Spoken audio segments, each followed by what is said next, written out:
queridas hermanas y hermanos de la solidaridad con Cuba y con las causas justas del mundo, amigas y amigos que nos visitan desde diferentes latitudes en el mundo. La solidaridad no se puede bloquear. ¡Viva la solidaridad! Yo creo que una de las primeras cosas que tenemos que reconocer, que parte del sentimiento y las emociones propias de los cubanos, de las cubanas y los cubanos, cuando tenemos este tipo de encuentros, cuando tenemos la posibilidad de compartir con los que nos visitan, dándonos amor, dándonos cariño, dándonos amistad y ofreciendo solidaridad, es la gratitud por todo lo que hacen por nosotros y el reconocimiento a la valentía con que ustedes, a la valentía, a la decisión con que ustedes se expresan, porque sabemos que para estar en estos tiempos, en Cuba, presentes en Cuba y con Cuba, hay que tener valor.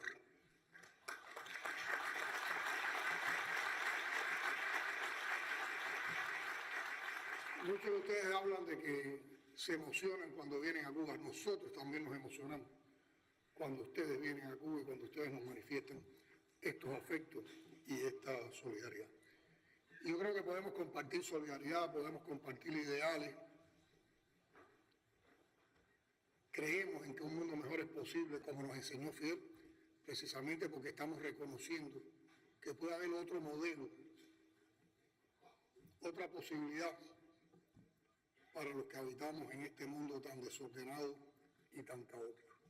Y es cuando se defiende una causa, cuando se defiende un modelo que se basa en la justicia social y que antepone al hombre contra el mercado y contra el lucro. Y cuando se habla de que somos una amenaza extraordinaria e inusual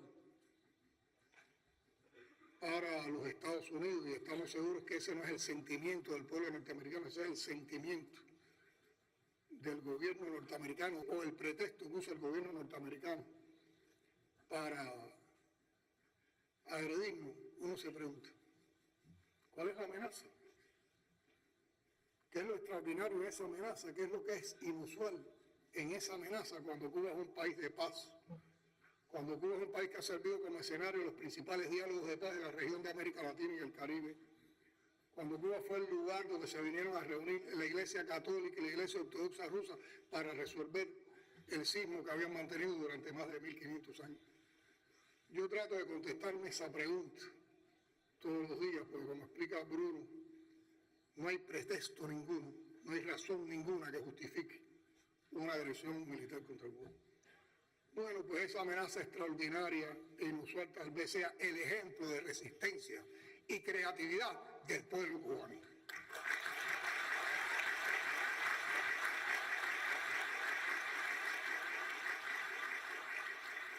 Y cuando hablamos de solidaridad, yo creo que estamos hablando de tres elementos que distinguen el valor de la solidaridad internacional. Uno es la ternura de los pueblos, porque entre todos hemos aprendido a compartir algo que nos enseñó Fidel, y es que no damos por solidaridad lo que nos sobre, sino damos lo que tenemos para compartirlo entre todos. El otro valor es que la solidaridad constituye una retaguardia estratégica, porque apoya lo que vamos haciendo, apoya las luchas de los que vamos buscando enfrentar agresiones genocidas como la que impone el gobierno de los Estados Unidos contra Cuba. Y en cada donación, en cada movilización internacional, en cada una de esos actos que realizan ustedes en diferentes ciudades del mundo, es un pulmón de oxígeno que ustedes nos dan frente al cerco económico y es también una luz que ilumina a la nación y al pueblo cubano. Y un tercer valor de la solidaridad que compartimos entre todos es que es una expresión de resistencia ante la exclusión. Es una denuncia activa contra la agresión que realiza el gobierno de los Estados Unidos contra Cuba. Es una denuncia activa contra la inclusión de Cuba en una lista de países que supuestamente apoyan el terrorismo. Y la vehemencia el valor, la decisión y el compromiso con que ustedes defienden desde la solidaridad al pueblo cubano nos demuestra a nosotros y nos asegura que Cuba no está sola y que Cuba nunca estará sola mientras existan gente como ustedes en nuestro mundo.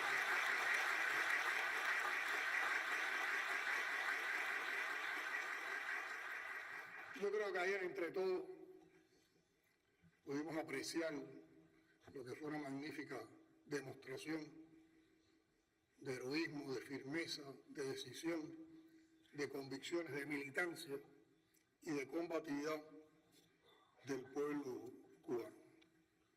Ayer el pueblo cubano protagonizó 2 victorias para estos tiempos.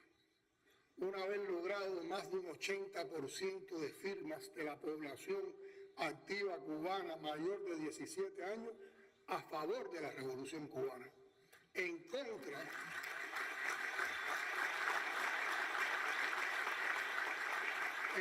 del bloqueo recrudecido, en contra del bloqueo energético, en contra del peligro de agresión militar contra Cuba, y fue una firma por la patria, por la revolución y por el socialismo. Y la otra victoria fue esa magnífica demostración de apoyo a la revolución cuando el pueblo desfiló masivamente, no solo en La Habana, y ustedes vieron la magnitud de ese desfile en La Habana, sino en todas las ciudades del país. ¿Por dónde está la cifra de participantes? Más de 6 millones, más de 5 millones. Ayer estuvieron en las calles defendiendo la Cuba. Y es que este no era un 1 de mayo cualquiera. Como muchos de ustedes han dicho, este fue el 1 de mayo en el año del centenario del comandante en jefe Fidel Castro.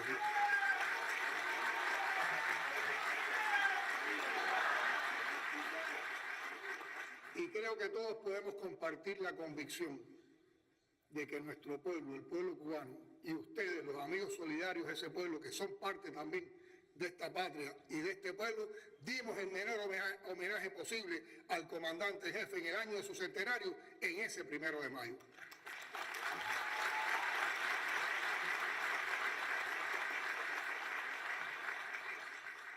Y yo creo que fue una respuesta de pueblo que dejó bien claro que en Cuba la patria se defiende.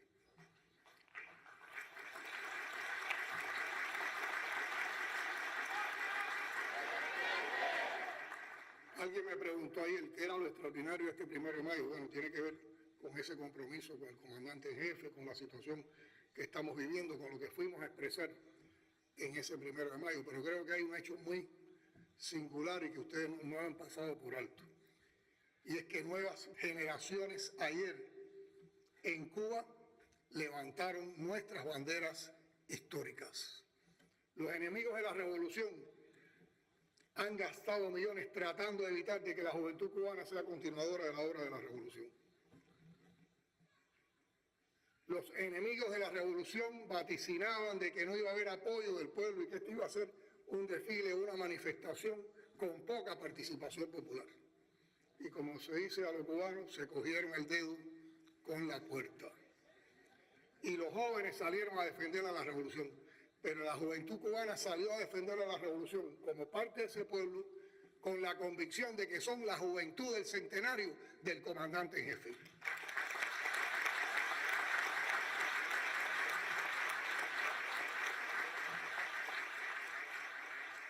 Por lo tanto, ayer no vivimos una marcha que es la marcha a pesar de la situación económica compleja que presenta nuestro país como parte del recrudecimiento del bloqueo, para nada. Ayer fue una marcha de pueblo combativo y pueblo decidido contra todo lo que afecta la vida cotidiana y la economía de nuestro país. Fue el discurso combativo de un pueblo digno, valiente y decidido, que alto y claro dijo que tiene todo el derecho a escoger su sistema político, a defender su sistema político, a vivir y a desarrollarse. Y por eso ese pueblo, junto a ustedes ayer, reclamó no al bloqueo,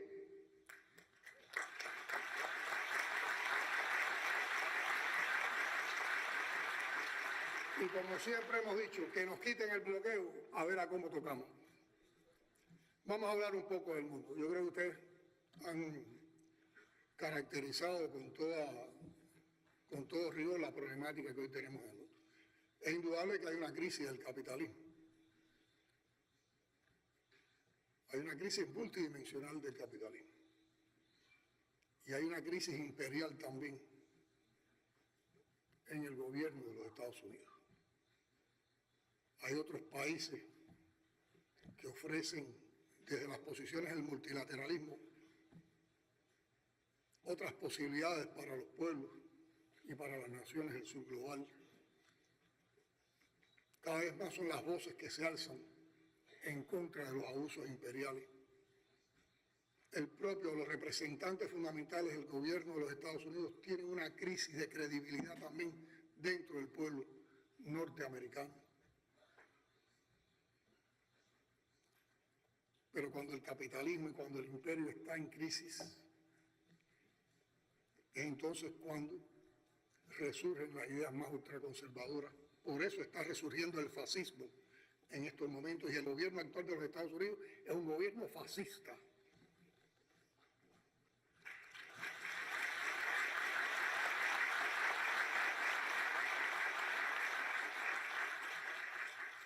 Es entonces cuando resurgen las ideas más ultraconservadoras, las ideas de extrema derecha.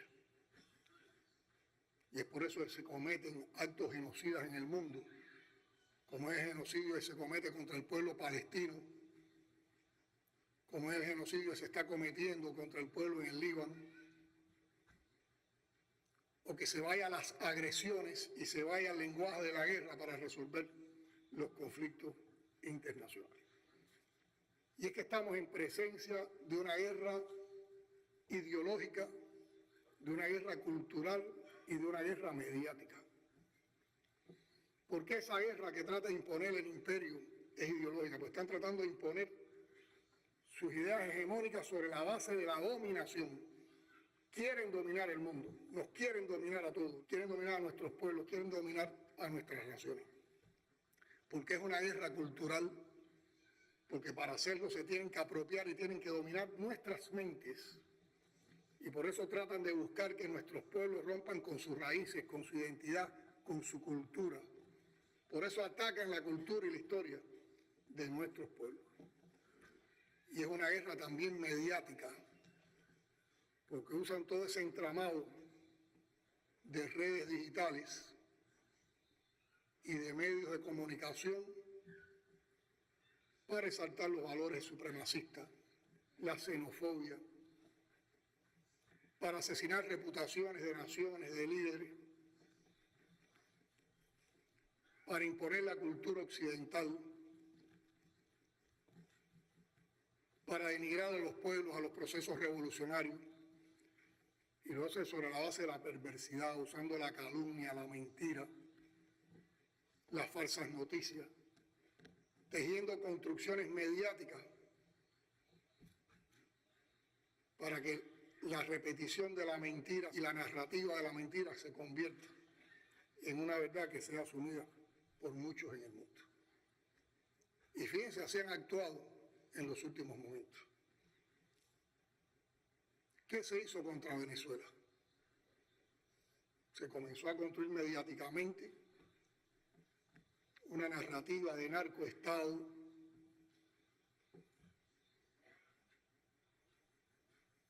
trataron de linchar políticamente y mediáticamente al legítimo presidente de la Revolución Bolivariana, Nicolás Maduro. Vinieron entonces con un bloqueo naval a Venezuela, impusieron la presencia militar norteamericana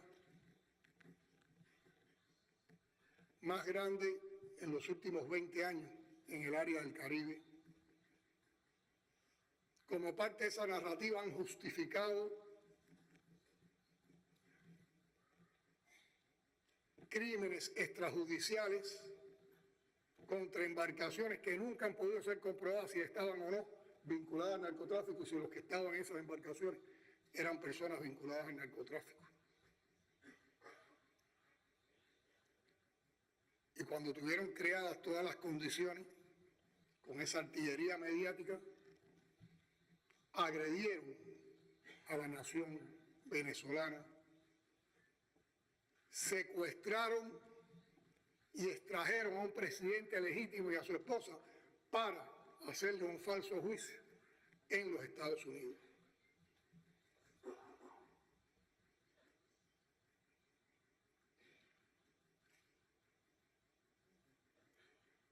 Hay que ver cómo el cartel de los soles desapareció inmediatamente después del secuestro de Maduro. Cómo la mentira que habían construido había desaparecido, pero ya las consecuencias estaban. Así fueron tejiendo la matriz de que Irán desarrollaba un programa de energía nuclear para tener la bomba nuclear y que era una amenaza para el mundo entero. Llevamos varias semanas viendo la guerra en Irán, viendo la heroica resistencia del pueblo iraní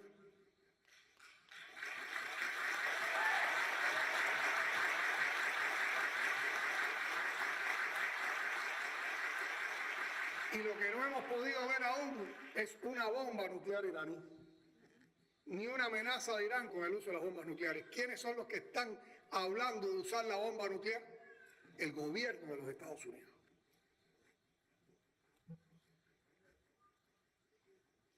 Y ahí está el caso entonces de Cuba también.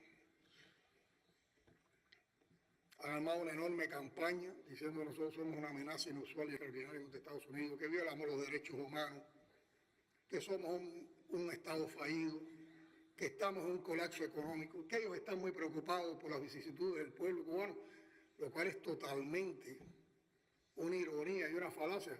Si están tan preocupados, que levanten el bloqueo, porque los principales problemas del pueblo cubano tienen que ver con la imposición de ese bloqueo durante tanto tiempo. Y como parte de esa campaña contra Cuba, como parte también de las presiones que han ejercido contra un grupo de países, contra los gobiernos de un grupo de países a los cuales han presionado a sus líderes para que rompan la colaboración médica que Cuba ofrece de manera solidaria. En reuniones a nivel de área, el gobierno de los Estados Unidos ha tratado de encantar a algunos líderes de países latinoamericanos y algunos han llevado como regalo romper las relaciones con Cuba o limitar las relaciones diplomáticas con Cuba. Y otros con un cinismo tremendo y una falta de dignidad, congraciándose con el emperador, le han dicho: ¿y cuándo va a resolver el tema de Cuba?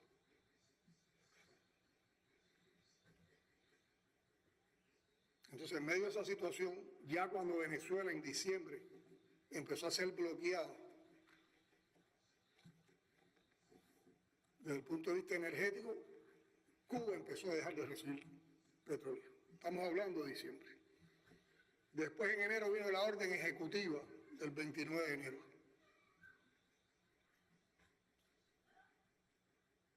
Por lo tanto, estuvimos 4 meses sin recibir combustible hasta que llegó un barco de combustible de Rusia que nos sirvió para, en los últimos 15 días, cambiar la situación electroenergética que había en el país, pero ese petróleo se agota ya en estos días y no sabemos cuándo más va a entrar combustible a Cuba. Y como si eso fuera poco, se aparecen ayer como regalo del 1 de mayo, parece que molestó el 1 de mayo, como se dice aquí, parece que les picó la enorme demostración de firmeza del pueblo cubano. Dieron a conocer otra orden ejecutiva titulada Imposición de sanciones a los responsables de la represión en Cuba y de las amenazas a la seguridad nacional y la política exterior de Estados Unidos. Tomaron el mismo pretexto de la anterior orden ejecutiva. Esta es una medida, y Bruno lo explicó con más detalle de lo que yo lo voy a explicar, pero medida que se estructura sobre 3 ejes fundamentales diseñados para hacer colapsar la economía cubana y forzar lo que ellos aspiran como cambio de régimen.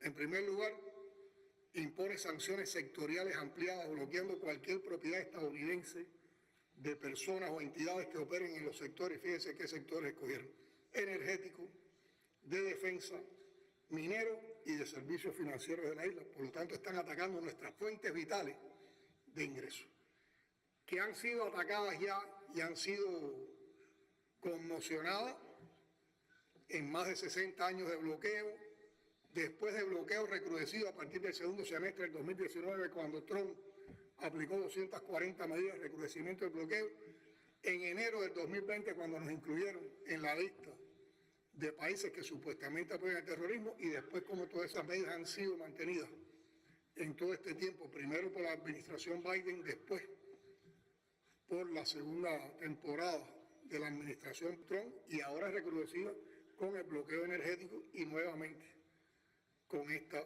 orden ejecutiva. El segundo eje fundamental de esta medida es que establece una persecución financiera global, amenazando a bancos de terceros países con cortar su acceso al sistema financiero estadounidense si realizan transacciones con entidades cubanas. Fíjense qué nivel de internacionalización le han dado a esta medida que recrudece aún más el bloqueo contra Cuba. Y en tercer lugar, decreta la aplicación inmediata de las sanciones, eliminando cualquier periodo de modificación previa y negando así la posibilidad de un recurso legal oportuno. Sencillamente, hermanas y hermanos, desde la óptica de las relaciones internacionales, esta orden ejecutiva es un caso de injerencia directa y unilateralmente por parte de Estados Unidos. Es un acto de intromisión inaceptable en los asuntos internos de otra nación. Es un claro intento de imponer un modelo político por coerción económica, utilizando una ley doméstica para dictar las políticas de otras naciones en detrimento del multilateralismo. Esta política no solo busca un cambio de régimen, entre comillas, sino que también constituye un acto de desestabilización regional, forzando a la comunidad internacional a una elección imposible entre su relación con Cuba y el acceso al mercado y al sistema financiero de Estados Unidos. El mundo escoge poder participar en el sistema financiero y económico de Estados Unidos o escoge a Cuba. Y yo pregunto, ¿hasta cuándo el mundo va a estar tolerando este abuso? ¿Hasta cuándo el mundo se va a plegar a que maten niños inocentes y a un pueblo inocente como en Gaza, como en el Líbano o como en Irán?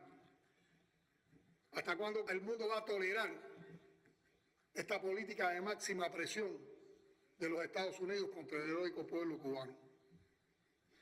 Porque el mundo tiene que estar consciente de lo que se hace contra Cuba, lo que se hace contra Palestina, lo que se hace contra Irán, después se lo hacen a cualquiera.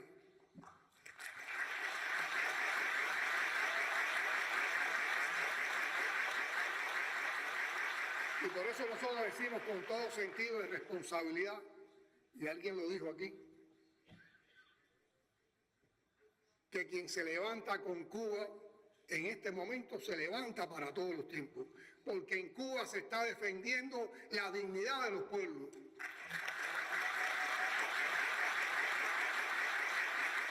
En Cuba se está defendiendo la soberanía y la independencia de los pueblos. En Cuba se está defendiendo el derecho a la autodeterminación de los pueblos.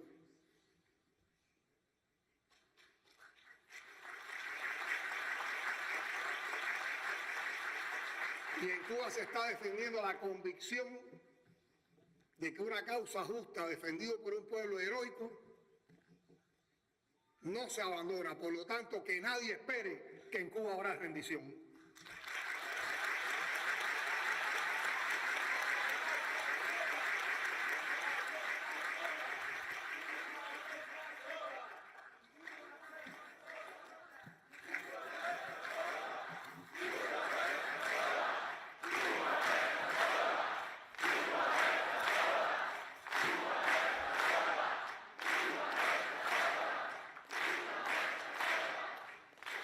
Entonces, todos estos elementos de contexto que estamos compartiendo con ustedes, indudablemente han complejizado nuestra situación.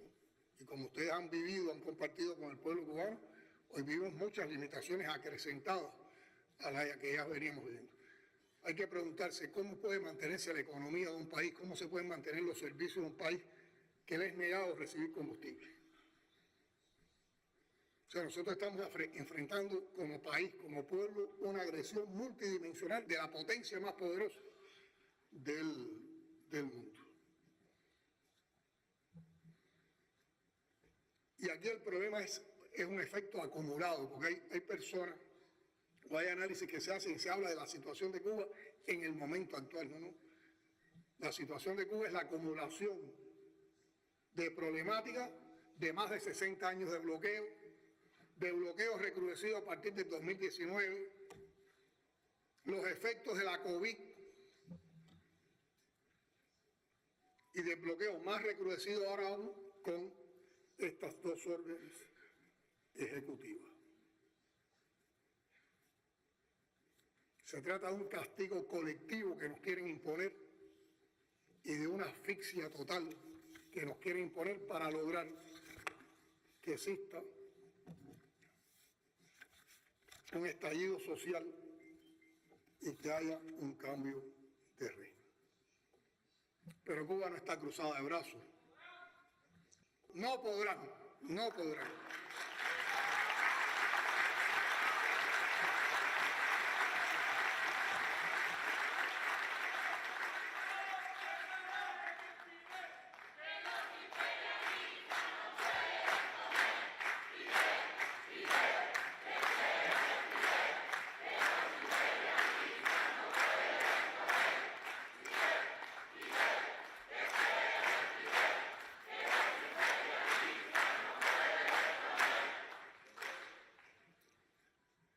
Nosotros no estamos de brazos cruzados desde que se hizo un análisis en la dirección del país de que podía Trump ganar las elecciones y estar acompañado de los otros que componen su gobierno. Sabíamos que se cernía un peligro de mayor amenaza sobre Cuba y estuvimos trabajando todo un grupo de ideas, todo un grupo de planes, todo un grupo de programas que ahora con más razón hemos ratificado, hemos puntualizado, hemos actualizado y estamos desarrollando.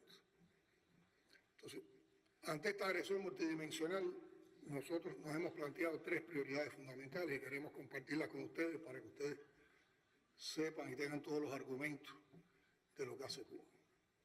Primero, hay la inminencia de una agresión militar. Y eso no es algo que nosotros queremos ni deseamos. Cuba es un país de paz. Cuba defiende la paz. Pero es que el gobierno de los Estados Unidos todos los días habla de guerra. Y todos los días habla de amenaza y todos los días sube la retórica de amenaza hacia Cuba. Pero el pueblo cubano no tiene miedo.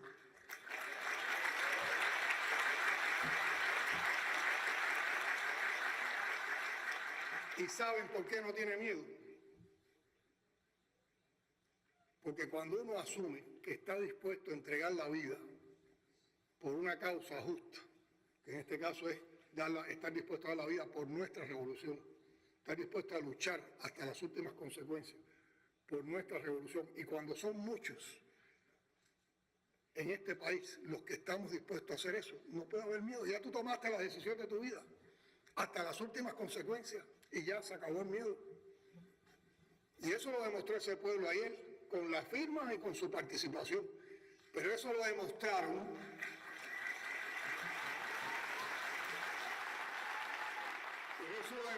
con un heroísmo tremendo y que es un ejemplo para estos tiempos, los 32 combatientes cubanos que cayeron en Venezuela.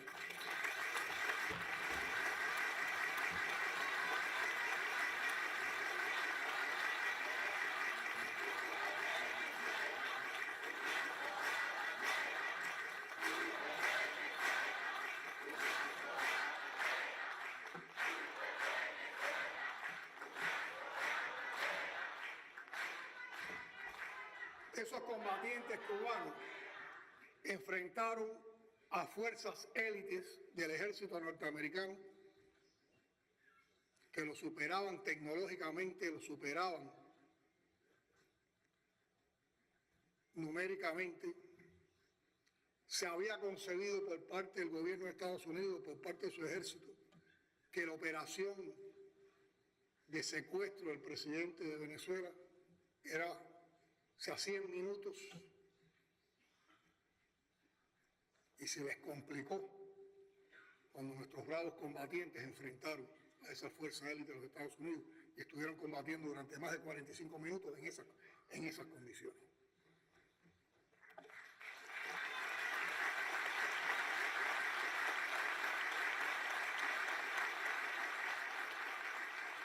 Imagínense qué pasaría en una agresión militar a Cuba, donde estaría multiplicado el ejemplo de esos 32 por millones de cubanos.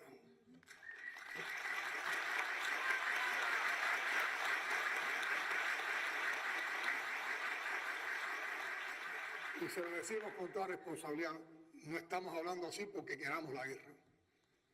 No queremos la guerra, incluso siempre hemos planteado que desde el diálogo se pueden resolver las diferencias bilaterales con el gobierno de los Estados Unidos, pero tiene que haber disposición, tiene que haber seriedad para encontrar áreas de cooperación que nos permitan entendernos y alejarnos de la confrontación.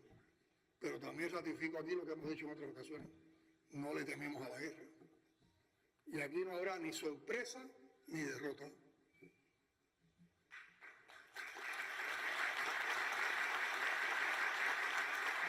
Y es por eso que como primera prioridad hemos estado en los últimos meses desarrollando un plan de elevación de la preparación y la disposición para la defensa e interés de la guerra de todo nuestro pueblo. Nuestra consigna de defensa, o sea, nuestra estrategia de defensa es una estrategia totalmente defensiva, no es para agredir a nadie. Parte de la experiencia guerrillera en nuestro país, de la experiencia de nuestras luchas, cómo lucharon los mambises, cómo lucharon los rebeldes en la Sierra Maestra, de las experiencias combativas que tuvimos cuando fuimos al África a contribuir modestamente con la liberación de países africanos y a eliminar el apartheid en Sudáfrica. Parte de nuestras convicciones. Fue una doctrina elaborada por Figueres, enriquecida por el general de ejército, que surgió en otro momento tan complejo como este, cuando la administración que estaba en ese momento al frente de Estados Unidos había planteado también la posibilidad de una agresión directa contra Cuba. Y en esa doctrina defensiva, cada cubana y cada cubano tiene un fusil, cada cubana y cada cubano tiene una posición en la defensa y tiene una misión que cumplir en defensa de la patria, la revolución y el socialismo.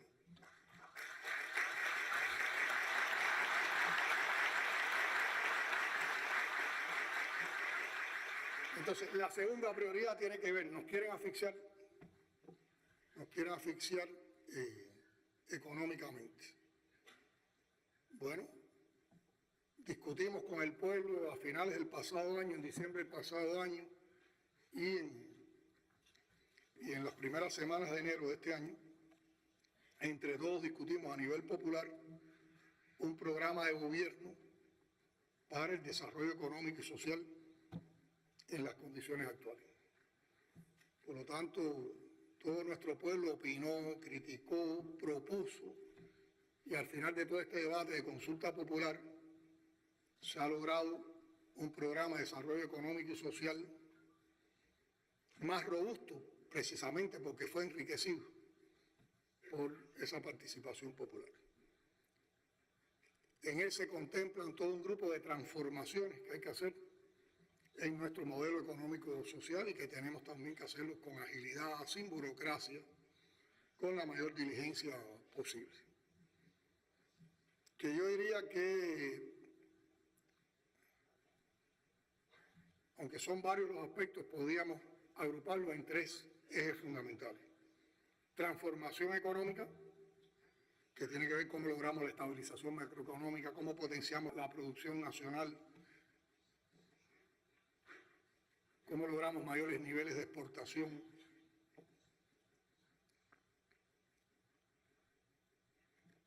Tiene otro eje que es de soberanía y sostenibilidad. Y ahí contemplamos dos programas fundamentales. El programa de producción de alimentos para alcanzar la soberanía alimentaria del país y estando conscientes de que vamos a comer no lo que importemos, vamos a comer lo que seamos capaces de producir en el país. Y ustedes me podrán decir, pero estás loco, pues ahora que tienes menos combustible, que tienes menos cosas, ¿cómo vas a lograr soberanía alimentaria? Bueno, con el esfuerzo y con el talento de los cubanos, trabajando todos nosotros conscientes de que vamos a comer lo que seamos capaces de producir, aplicando la agroecología y ante la falta de productos y fertilizantes, estamos aplicando agroecología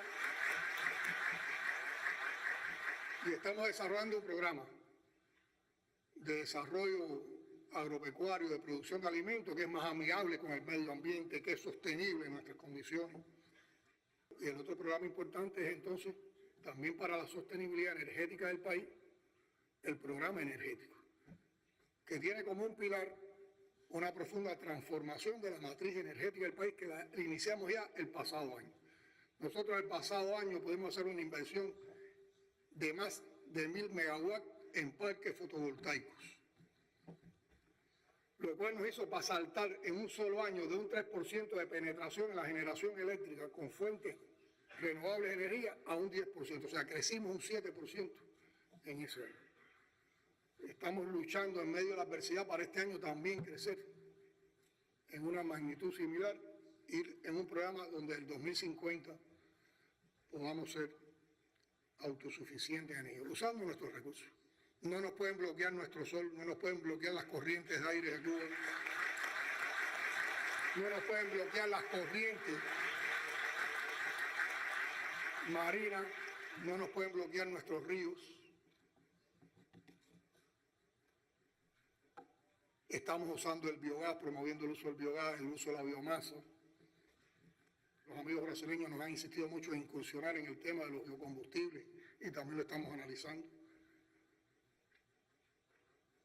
Como ustedes conocen, cuando había todo un tabú y se decía que el crudo cubano no se podía refinar, nuestros científicos han encontrado la respuesta y ya tenemos la tecnología desarrollada en Cuba para poder refinar crudo cubano y tener los derivados necesarios. Ahora, ¿qué tenemos que hacer? Incrementar la producción de ese crudo nacional para tener crudo nacional no solo para la generación eléctrica, sino también para ir supliendo las necesidades de combustible y de derivados que lleva la economía. Y por supuesto, todos estos procesos van a ser procesos en el tiempo largo, porque eso no se resuelve de un día para otro en medio de estas condiciones de adversidad, ante medidas cada vez coercitivas, cada vez más duras. Y el tercer eje estratégico de esto es que todo lo que hagamos es sin aplicar políticas de choque, es con justicia social y que cada una de las medidas que tengamos que aplicar para superar esta situación siempre tiene que observar primero a quién puede dejar en alguna desventaja, para evitar que crezcan desigualdades, que al contrario se atenúen las desigualdades y que para cada persona, familia o comunidad en situaciones de vulnerabilidad hay una respuesta diferenciada para evitar que se incremente su situación de vulnerabilidad. Y eso es justicia social, y eso es socialismo, y eso es lo que defendemos en Cuba.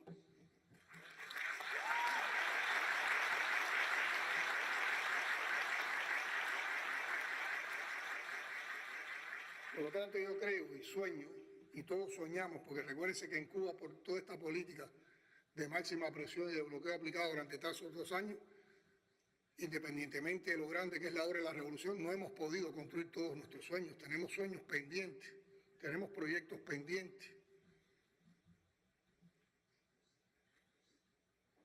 Se nos han paralizado en el tiempo también algunos programas para el desarrollo económico del país y su impacto social. Pero seguimos soñando y seguimos haciendo, y seguimos combatiendo, y seguimos trabajando, y seguimos teniendo realizaciones aún en las circunstancias más difíciles. Y les damos estos argumentos porque nosotros creemos que uno de los papeles fundamentales que puede jugar la solidaridad, que pueden jugar ustedes, es la movilización de la opinión pública en unas circunstancias como esta, sobre todo por la contribución que pueden hacer ustedes de persuadir y extender la verdad sobre Cuba en momentos de un feroz asedio mediático, de manipulación, de mentira y de coerción económica y también ante el peligro de una agresión militar. Trabajando así en tiempos difíciles, ¿cómo uno ve el futuro de Cuba? Tendremos un futuro con un país iluminado, usando nuestras propias fuentes de energía, pero que tendremos el país iluminado, pero sin derroche.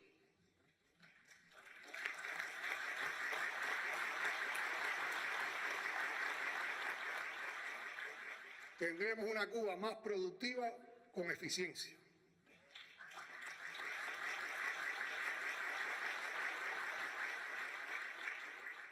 Y seguiremos teniendo una Cuba justa, con espacios y posibilidades para todos.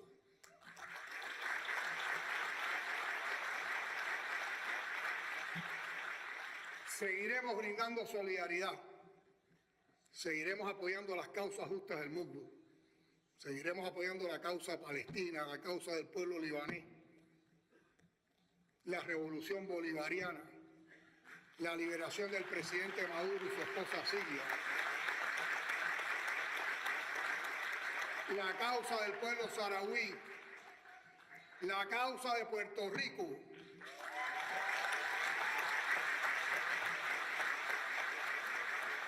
la causa del pueblo iraní,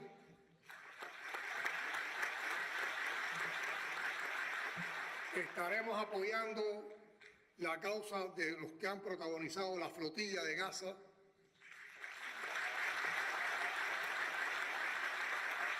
de los que han apoyado a Cuba con los convoyes de ayuda humanitaria y solidaria, y estaremos luchando con ustedes también por la liberación de Tiago y de cualquier otro compañero militante, combatiente, que sea injustamente apresado.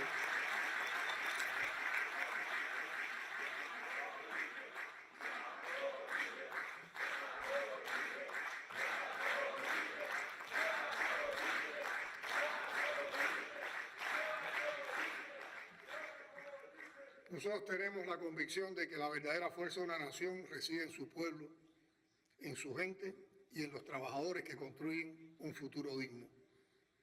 Hoy esa fuerza en nuestro país se multiplica gracias a ustedes, demostrando que la solidaridad internacional es el arma más poderosa contra el egoísmo global.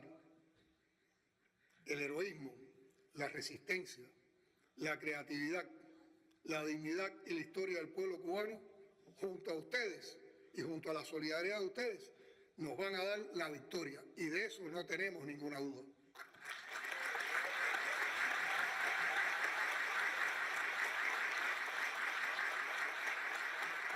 Pero cuando ustedes nos dan tanta solidaridad, también nos imponen un enorme compromiso, porque sabemos que no los podemos defraudar. Por lo tanto, tengan también la convicción de que el pueblo cubano se compromete a seguir siendo un sitio de esperanza en el Caribe para los que todos en el mundo quieren que este sea mejor. No le fallaremos, porque fallarle a ustedes sería fallar a la esperanza de todos los humildes de este planeta. ¡Que viva la paz! ¡Viva! ¡Abajo la guerra! ¡Abajo! ¡Abajo el bloqueo! ¡Abajo! ¡Vivan los trabajadores del mundo! ¡Viva! ¡Viva la solidaridad internacionalista! ¡Viva! Cuba no está sola. Hasta la victoria siempre.